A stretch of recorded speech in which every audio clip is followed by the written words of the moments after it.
जय श्री राधे कृष्णा। हमारे YouTube channel JP Bhardwaj ब्रजवासी में आप सभी का स्वागत है। मैं जेपी भारद्वाज ब्रजवासी माता बहनों एवं सभी भाई बंधुओं का स्वागत करता हूं।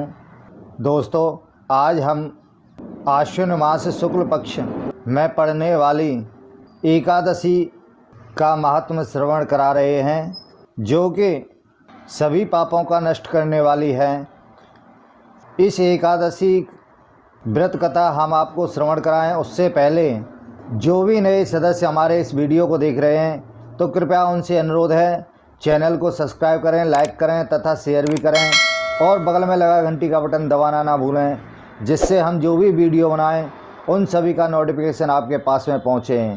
तो दोस्तों, आइए हम आश्विन मास के शुक्ल पक्ष की एकादशी का महात्म्य श्रवण कराते हैं। तो धर्मराज युधिष्ठिर कहने लगे कि हे भगवान, आश्विन शुक्ल पक्ष एकादशी का क्या नाम है? अब आप कृपा करके इसकी विधि तथा फल कहिए। भगवान श्री कृष्ण कहने लगे कि हे युधिष्ठिर, पापों का नाश करने वाली इस एकादशी का नाम पापांकुशा एकादशी है। तो हे राजन, इस दिन मनुष्य को विधि पूर्वक भगवान पद्मनाभ की पूजा करनी चाहिए। यह एकादशी मनुष्य को मनोवांछित फल देकर स्वर्ग को प्राप्त कराने वाली है। मनुष्य को बहुत दिनों तक कठोर तपस्या से जो फल मिलता है वह भगवान गरुड़ध्वज को नमस्कार करने से प्राप्त हो जाता है। जो मनुष्य अज्ञानवश अनेक पाप करते हैं परंतु हरि को नमस्कार करते हैं वे नरक में नहीं जाते। विष्णु के नाम के कीर्तन मात्र से संसार के सब तीर्थों को पुण्य का फल मिल जाता है। जो मनुष्य सारंग धनुषधारी भगवान विष्णु की शरण में जाते हैं उन्हें कभी भी यम यातना भोगनी नहीं पड़ती।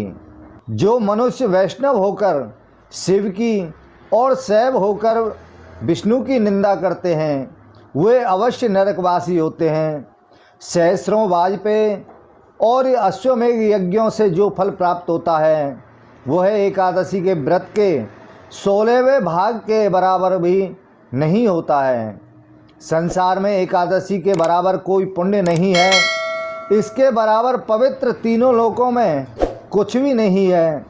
इस एकादशी के बराबर कोई व्रत नहीं है। जब तक मनुष्य पद्मनाभ की एकादशी का व्रत नहीं करते हैं तब तक उनकी देह में पाप वास करते हैं। सो हे राजन, यह एकादशी स्वर्ग, मोक्ष, आरोग्यता, सुंदर स्त्री तथा अन्न और धन की देने वाली है। एकादशी के व्रत के बराबर गंगा, गया, काशी, कुरुक्षेत्र और पुष्कर भी पुण्यवान नहीं हैं। हरिवासर तथा एकादशी का व्रत करने और जागरण करने से सहज ही में मनुष्य विष्णु पद को प्राप्त होता है।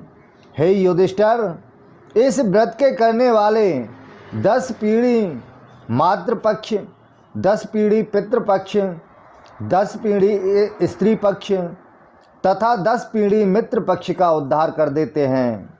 वे दिव्य देह धारण कर चतुर्भुज रूप हो, पीताम्बर पहने और हाथ में माला लेकर गरुड़ पर चढ़कर विष्णु लोक को जाते हैं। हे नृपोत्तम, बाल्यावस्था, युवावस्था और वृद्धावस्था में इस व्रत को करने से पापी मनुष्य भी दुर्गति को प्राप्त न होकर सद्गति को प्राप्त होता है।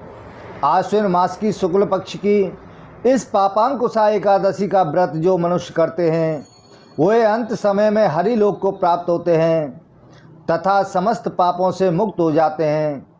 सोना, तिल, भूमि, गौ, अन्न, जल, छत्री तथा जूती दान करने से मनुष्य यमराज को नहीं देखता है। जो मनुष्य किसी प्रकार के पुण्य कर्म किए बिना जीवन के दिन व्यतीत करता है वह लोहार की भट्टी की तरह सांस लेता हुआ निर्जीव के समान ही है। निर्धन मनुष्यों को भी अपनी शक्ति के अनुसार दान करना चाहिए तथा धन वालों को सरोवर, बाग, मकान आदि बनवाकर दान करना चाहिए। ऐसे मनुष्यों को यम का द्वार नहीं देखना पड़ता तथा संसार में दीर्घायु होकर धनाढ्य और कुलीन तथा रोग रहित रहते हैं। भगवान श्री कृष्ण ने कहा, हे राजन, जो आपने मुझसे पूछा वह सब मैंने आपको बतलाया है। अब आपकी और क्या सुनने की इच्छा है। इसी के साथ ही एकादशी महात्म संपूर्ण। बोलो एकादशी महात्म की जय। तो दोस्तों, आज हमने आपको एकादशी महात्म का श्रवण कराया है, जो आश्विन मास में शुक्ल पक्ष की एकादशी का नाम पापांकुशा था, उसका श्रवण हमने आपको कराया है। इसी के साथ ही जय श्री राधे कृष्णा।